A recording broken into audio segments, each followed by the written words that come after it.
Devin Tryan is a top producing real estate agent, is the founder and team leader of Pineapple Homes based in Hawaii, leading a team that ranks in the top 1% in the state. He is known for his innovative strategies and is really inspiring. If you follow his journey on Instagram and YouTube, they have grown tremendously over the past few years.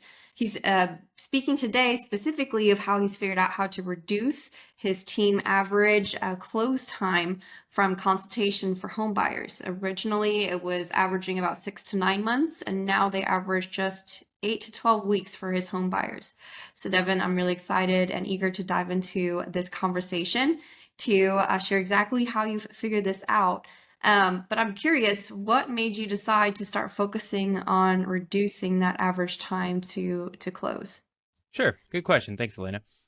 Uh, well, if you ever look at advertising as a large team, uh, the ideal setup is that you bring in as many leads as possible. So this is our model. I buy leads. I train agents on how to handle the leads. I give them the leads. They get them under contract, and our TM side does the transaction management. So that model is, it works really well, especially as if you're really training agents that are the 1 to 5 years. It's hard to get agents that are beyond that. And so when you think about this model, you have two metrics that you really care about. The first one is, what is your percentage of closing? Meaning, if I buy 1,000 leads from Zillow or from Realtor.com or from Google pay-per-click, what percentage of those are going to close? And depending on the lead source, we're at about 8.5% for Zillow. We're at 2.5 to 4% for our PPC leads pay-per-click. But then the second thing you start to care about is, now just imagine over a 12-month period, if I buy 1,000 leads and I convert 5% of them, let's just say 50 transactions, over a 12-month period, I've done 50 sales. But now imagine if you can take that same conversion rate, but instead of trying to sell them over 12 months, if you do it in 6 months. So now in 6 months, you can sell 50 homes. And then 6 months later, you can sell you buy another 1,000 leads and you can sell another 50 homes. And so you've effectively you've kept your conversion rate exactly the same, but you've doubled the amount of transactions you can sell in the same period of time. Which is pretty cool. Yeah. Which is great. Yeah, it's like you just make more money faster. Yeah, and that's really high goals there. So you said you closed 50 homes. Is that you personally closed 50 homes in 12 months? Oh, no, I'm not in production. Last year we did 103 units. Oh, okay. Yeah, Cool. yeah. Well, that's a whole other conversation of how you got out of production. It is another conversation. That's correct. Congrats to that too. So when we spoke a couple days ago, you mentioned that how you first approached this and how you first were able to, I guess, reduce the time to close. You sort of set that framework at the initial buyer consultation. How do you do that when you do the consultation? Yeah, so it's actually really hard. It's not easy, but you can do it. I mean, it makes sense. So I used to have this limiting belief. I don't know if you've ever felt this way, where I felt like when I was working with buyers, the longer it took, if it took longer, it meant I was less pushy and I was giving them more service. Whereas, because I didn't want to feel like I would show up and tell them and I just wanted to make a quick sale. So I was really worried about that. And then I met with my accountant one time, and I just remember thinking, if he had offered to do this job in 1 day or 1 month or 6 months, I would always take the 1 day. I would always prefer to have the thing as fast as possible. And so I thought about that with our buyers, and I was like, well, the only reason it takes 6 months or 12 months, sometimes there's circumstances, but oftentimes it's because we don't tell them how long the process should take. So the first thing we started doing when we sit down with the buyer is we just straight up tell them, this process takes 2 weeks to find a home, so 2 weeks until we get you under contract, and another 4 to 6 before we close. And some people would push back, like 20%. They'd be like, oh, I got this rental, I have this thing, that timing doesn't work for me, that's okay. But then I found most people, 80% of them, would just say, okay, that sounds easy enough. And then we would do it, and then we would close. And now we're talking 8 weeks, which if you're buying leads, that means you spent $1 on advertising and you get your $4 back within 8 weeks and not 12 months, which is way better. So that's the first thing. Is it really is, you just tell them that it's a shorter process than it is, which I find a lot of agents don't do. The second thing that, I mean, we do a lot, but the second thing we do is we tell our buyers that it's very unlikely. So when we're covering the buyer consultation, it's very unlikely that the sellers are going to do any home repairs if we ask for them during our inspection period. And so I tell them that oftentimes we can ask, but just to set expectations, it's almost always a no. If they say yes to anything, then it's gravy. And so now, because I found we were losing a lot of deals because the sellers wouldn't comply with our repair requests, and then the buyers would feel frustrated. And so we just started telling them that, look, most sales, you're not going to get anything, just so you're aware. And then what happens is when they get a little something, a window repair or whatever, they're stoked. They're like, whoa, we got to win. Okay. So our buyer consultation now has really become, it's a full hour, sometimes an hour and a half. And we cover, gosh, there's so much to go into. Okay. So the first thing is, I found that a lot of agents, when a buyer calls them, they just automatically assume that they're motivated or they're ready. And they, as the agent, don't have to do any convincing. They shouldn't have to convince the buyer to buy a home. But that's actually not the case. When buyers come to us, they're a little nervous, gun shy. They don't tell you exactly what they want. They're apprehensive about it. And so what we started doing was, the very first thing was, I said, okay, I need to convince every buyer who shows up as a maybe or a yes and turn them into a hell yes. And so how do you do that? Well, we tell them the benefits, the features and benefits of why you should buy a home. But so what we started doing was we started explaining, this is how you build equity. This is how you build appreciation, this. And it wasn't really landing. I wasn't getting anywhere with it. And then we started incorporating third-party stories so we got real pictures of clients, real examples. I showed a house that I helped him buy, a client, and then I showed that me selling it 3 years later. And I show them the picture of the check that says $75,000 to our client, Thomas. And I say, okay, this is a real client in exactly the same situation you're in, military, this, that, and this is what they did. And this guy's got a neck tattoo and he's 24. If he can do it, you can do it.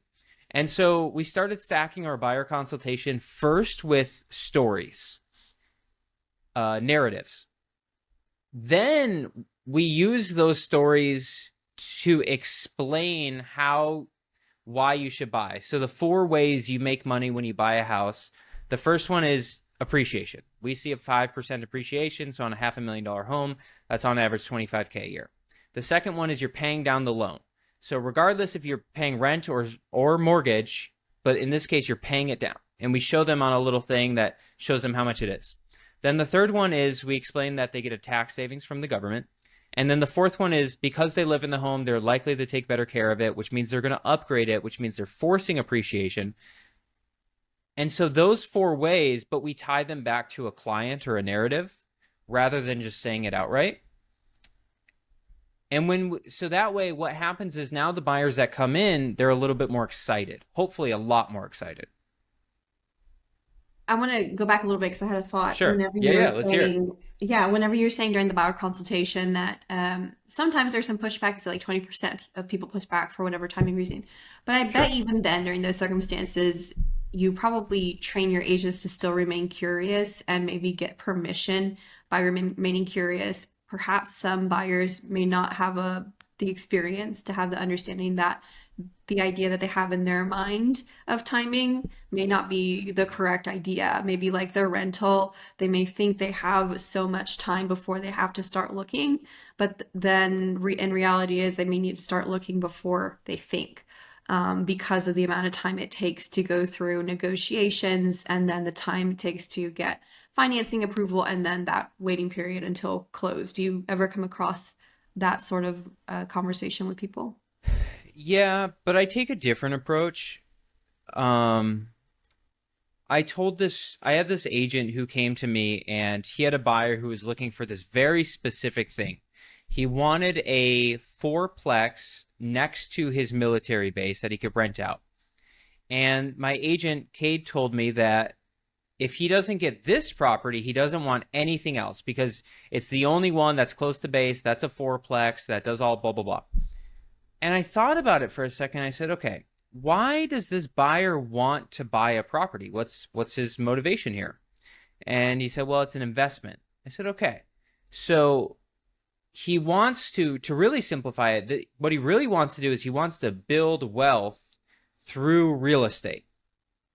And ideally it's close to his work. Is that right? And he goes, yeah, that's about right. And I said, okay, do we think this home, this fourplex, is the only property in the entire island that will accomplish that goal? He goes, well, probably not. It's okay. So really, he just wants to build wealth through real estate and wants to be close. Yeah. Okay, well, knowing that really opens up our search. So instead of, I agree, but when they give pushback, I just find that oftentimes with a little level-headed thinking, you can solve the problem, but that is our job, is figure out what that angle is. And in this case, it was, and we sold him a house. We sold him a duplex. It wasn't a fourplex, and it wasn't even close to work. But it was figuring that out is the hard part sometimes. Yeah, definitely. And when you share these specific stories, because you mentioned like the statements didn't really work, but when you started sharing stories, it helped. And you were saying like this person is similar to you and your life journey, and he's around your age. Do you do any sort of preparation to find close stories to the person you're meeting, or do you have the same set of stories that you bring to every meeting? We have our testimonial or our case studies. So we put together a handful of different case studies that one is VA, one is an older couple, one is someone who was 21 and they bought their first house with the first time homebuyer down payment assistance program. And so we have a handful of case studies which have the client's information, the referral for them. We ask them if we can put their name, photo, and phone number on our case study. So far, they've all said yes. That way it's real, and it is real. So we only have 4 different ones, and I find that's all we need. And you mentioned a little bit about your marketing strategy. I'd like to dive into that a bit more, that you want to not only decrease the amount of time it takes to close, and you want to have so many closings per 1,000 leads. But during our conversation, you mentioned that you brought it in-house. Can you share what made you decide to bring marketing in-house versus outsourcing it, and what that journey looked like? Yeah, so this is something I didn't spend enough time on early on in my career. Was I was strictly lead generation based, which when I say that, lead generation just means you're trading your time for leads. So if you cold call expireds, you're trading your time for the expired lead. Same thing with FSBO, same thing with door knocking, same thing with open house. Even working your sphere and past clients, less so, but it's still trading your time for leads. And really what you want to get to in a business is you're not spending your time finding leads. You're spending your time, well, as an agent, you're spending your time working them. And then eventually you're spending your time buying them and giving them other people to work them. It's just higher leverage, because I could never sell 100 homes myself or do 100 million in volume. Not easily, but now I can do it, and I don't have to sit open houses. I don't do showings. I have a far easier schedule than I used to. It's just, you're just building leverage. So back to your question of how do you bring it in-house? You start with one marketing channel, and ideally it's something you know. And there's a ton of them. Truly, people hate on Zillow, but Zillow is a marketing channel. You trade money for leads. Google pay-per-click is a marketing channel. You trade your money for leads. Creating content on social media. You're a little bit of time, but you can also hire out for it, and you're creating content and you're trading that for leads. But then you can do it with direct. So we do love direct mail because it's the only one that's advertising based that secures listings. Everything else secures buyers. but realistically, you should spend your money on listing procurement, and then the buyers will come to you. Everybody knows that. And so what we started doing was we used to really rely on Zillow up until a year and a half ago. And I noticed that our cost per lead for Zillow was slowly increasing. So it started at $60 a lead, then $80 a lead, then 120, then 200, whatever. And I said, okay, well, Zillow is mostly just buying these leads from Google, selling to us at an upcharge. So we started really pursuing pay-per-click because I can put money in. I don't have to do anything with it once the thing is set up, and it goes. And so between pay-per-click for our buyer leads and direct mail for our seller leads, we found those were the best two marketing channels to focus on. But for somebody who's new or just learning this, I will say it took us 8 months to get our first closing from pay-per-click. And then it took us 3 weeks to get our second closing. And then another 2 weeks for our third or something like that. And so you have to learn it. I mean, we hired 4 or 5 specialists on pay-per-click leads to teach us and my marketing manager, our team, on how to do this. And so we were pumping money into Google with no return for a while. And so that is what advertising is you have to learn it. And then same thing with direct mail. I spent years figuring out what the best setup was. And now I've just learned the best way to get leads is to send more or less a QR code that goes to a home valuation with a forced lead registration, collect their information, and then if they don't sign up, still call them after because they scanned the QR code. That's a whole nother conversation. But yeah, there's a lot of ways to do it. I would say just figure out which channel you're most familiar with and have skills in, and double or triple down on that until it starts working. There's a question I probably should have asked towards the beginning of this conversation. How long have you been in real estate? 11 years. Okay. And how long have you had this team? How long have you been building a team? About 4 years now. Okay. Yeah. Okay, so then back to what you were just sharing. Sure. You mentioned that you hired like 4 or 5 specialists. How did you find them, and how did you make sure that they were actually specialists? Because there's so many people out there that claim to know. They weren't. They all weren't, I'll tell you that. There was one that was fantastic. There were 2 that were terrible. And then one guy was kind of helpful. But yeah, the thing is I went on Upwork, I went on Google, I went to some Facebook forums, asked around. It wasn't perfect, but you just kind of stumble through it more or less. And then you learn one thing and then someone else tells you otherwise. And then you spend $1,000 on some advertising and you go, gosh, that was a waste of money. And then you try something better the next month and you go, same thing. And then you get a couple leads that are really fantastic and you go, okay, what ad did they click on? What website did they go? What was the landing page sequence? What was the follow-up sequence? How did that work? And it really is, advertising is a fancy word for testing. You just test a bunch of stuff until you figure it out. Okay, so we've talked about your marketing strategy and the buyer consultation and how you approach maybe some pushback and just having natural conversation and level-headedness. What are some other strategies you've implemented to reduce the time frame, whether it's what happens in between like the initial lead, and you had mentioned during some of our conversations, like how you approach follow-up has that had some sort of component towards reducing the timeline, or is there also some sort of strategy you have in place for getting your clients approved, or what are some other strategies that you've implemented? Dude, there's so much to this, Elena. Thank you. Wow, you're making me remember all the stuff we do. Okay, first one was you mentioned the appointment. So with us, we try and go for same day or next day appointments. So our script used to be when we got them on the home for the first time, or phone for the first time, was, hey, Elena, I got your message about Banana Street saying that you want to go see it. When would you like to go see it? And that worked really well. We had a 8.5% conversion on those leads with that script. And then recently we switched to, instead of saying, when would you like to go see it? Because we were getting dates and times like next week or Thursday or whatever, was, I got your message about Banana Street. Would you like to see that? I've got an opening today, or I could do tomorrow. And then, so what that's done is it's just compressed how quickly we can go to meet them, because I know after 2 days, the likeliness of cancellation or no-shows just starts to go way higher. So the first one is same day appointments if possible, which means for me, I have to build my team around that. So the people that are on shifts, we do shift duty for lead claiming. So you claim a 4-hour window. That means you have to be available that afternoon to go on showings if somebody wants to see it. That's the first one. Second one is we've also started doing this rather recently, which was the best leads go to the best closers.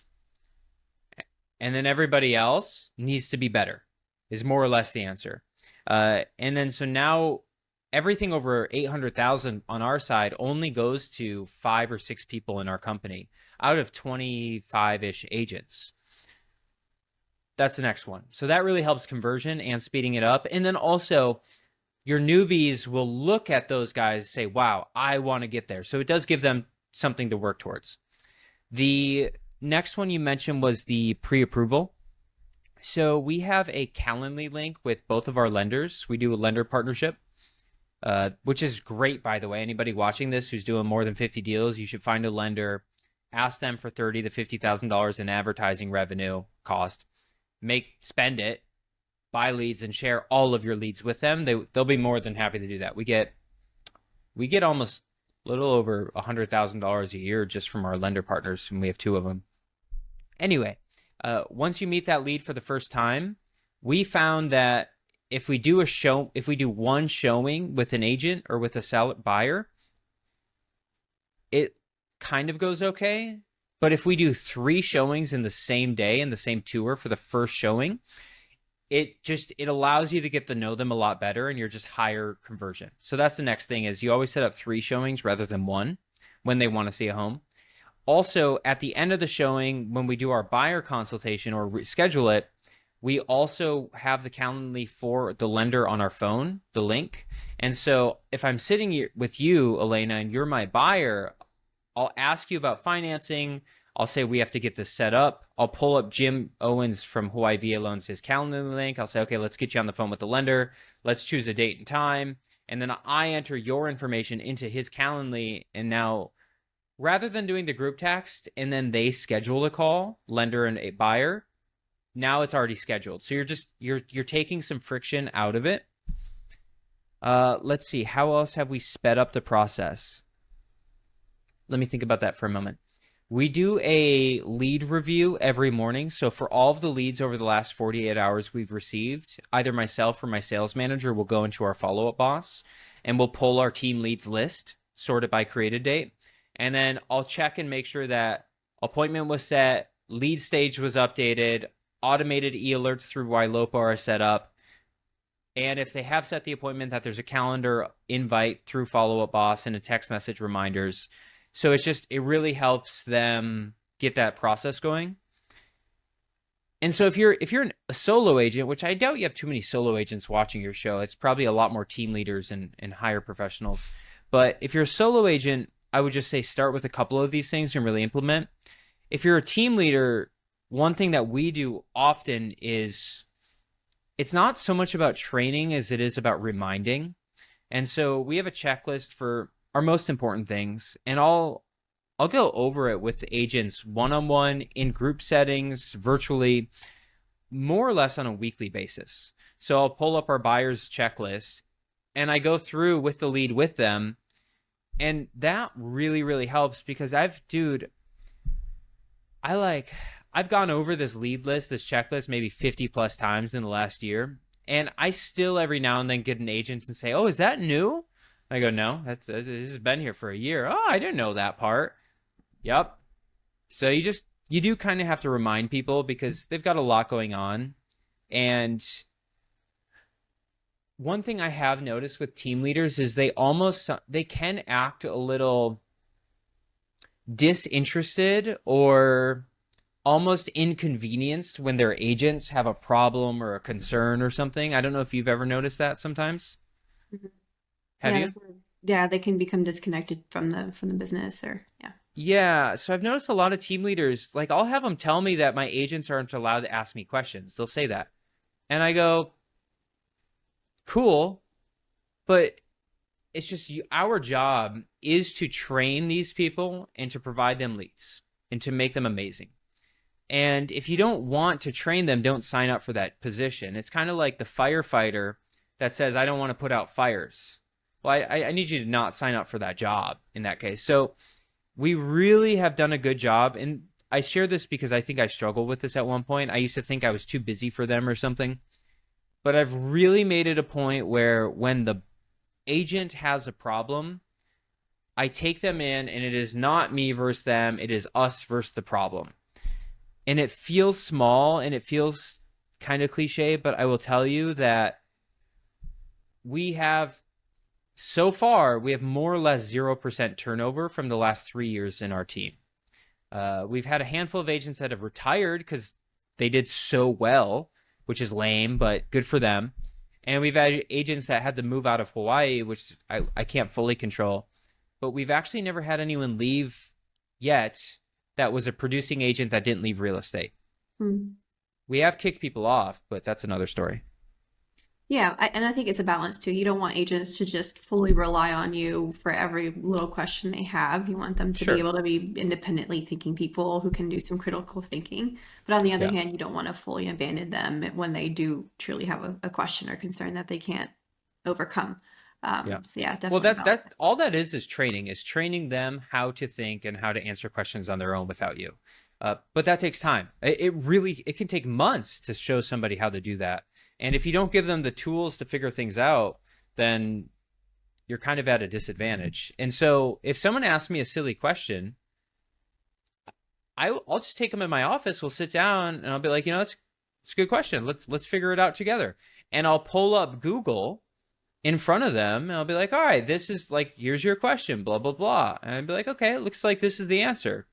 You good Mhm. with that? Yeah, I'm good with that. And oftentimes they'll be like, I could have done that, but I don't tell them that. I don't make them feel bad. I used to be the guy that would send them a there's this thing called show me how to Google it, or a YouTube video. It's like it'll teach you how to Google things.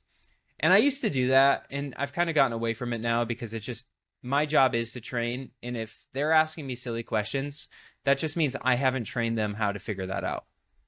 And Yeah, I so like it's really how me. you don't just tell them the answer. Like a few minutes ago, you had brought up the example of the fourplex.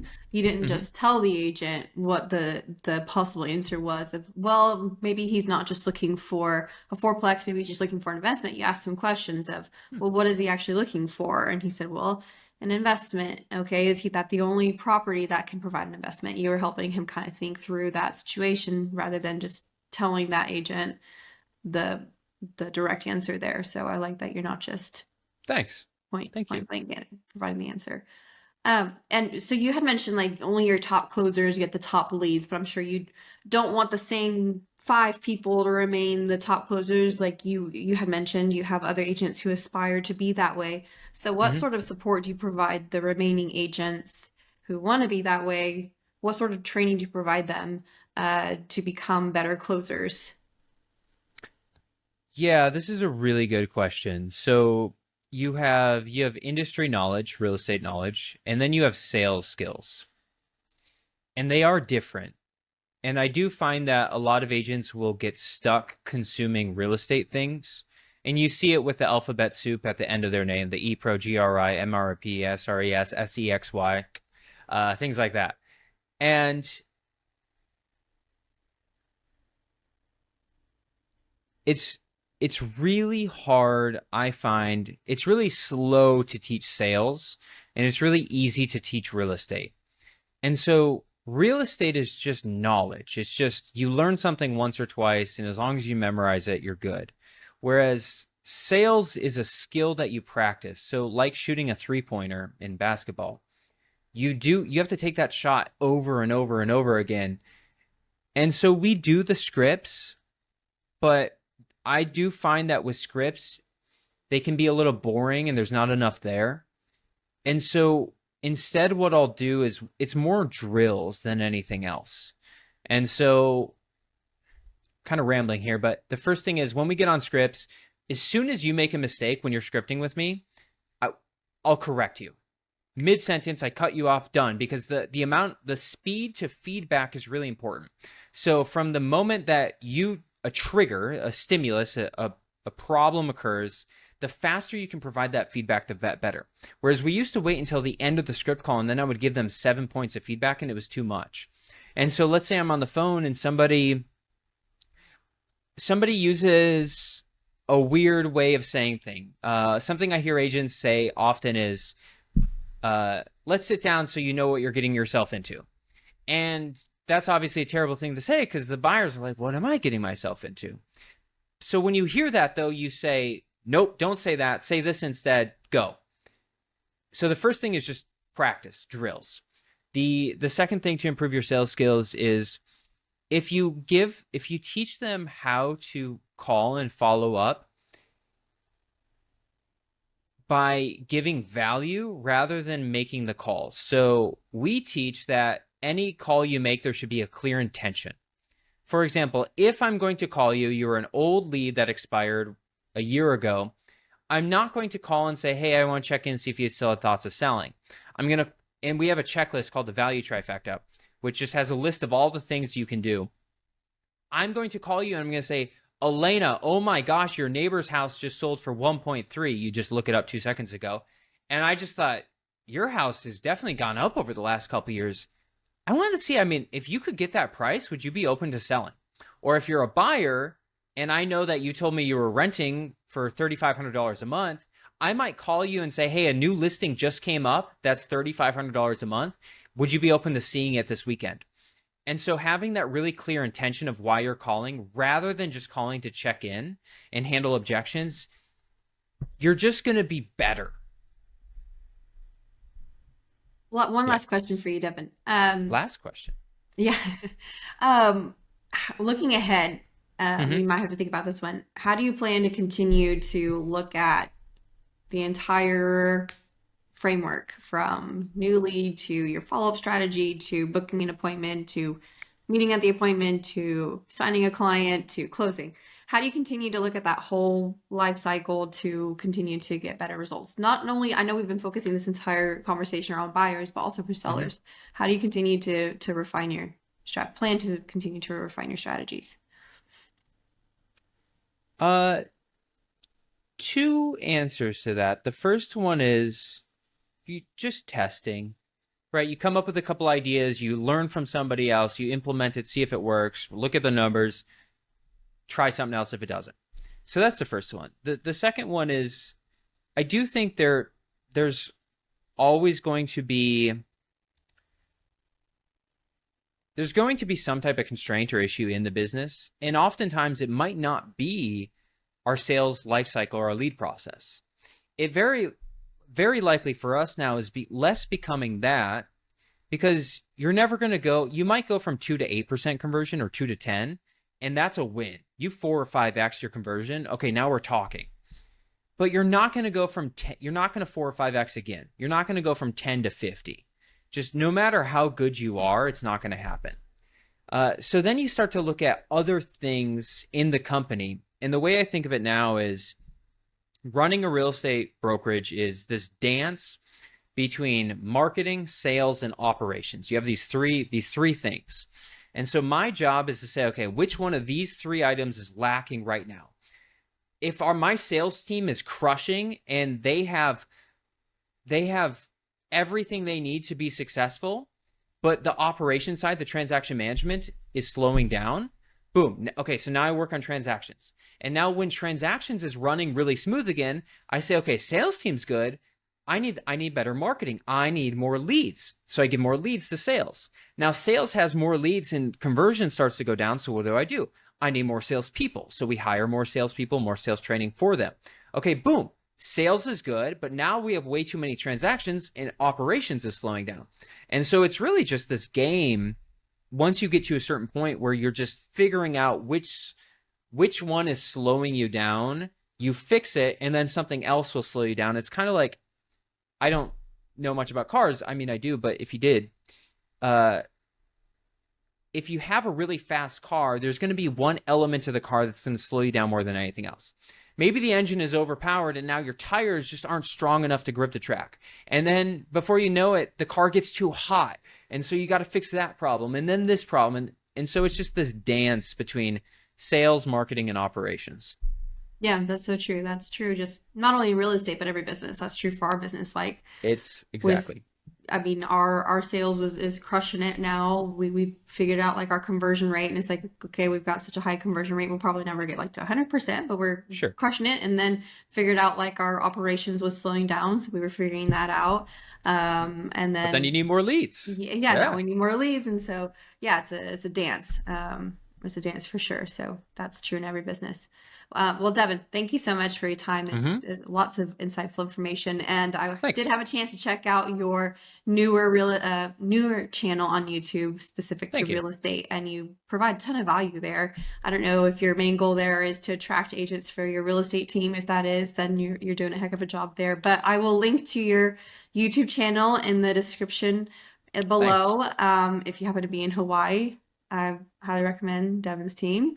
But yeah, definitely check it out just for how much knowledge you share freely, just from your own personal experience. But Devin, Cool. thank you so much for your time. Lots of valuable Nice job. insights. Thanks, Elena.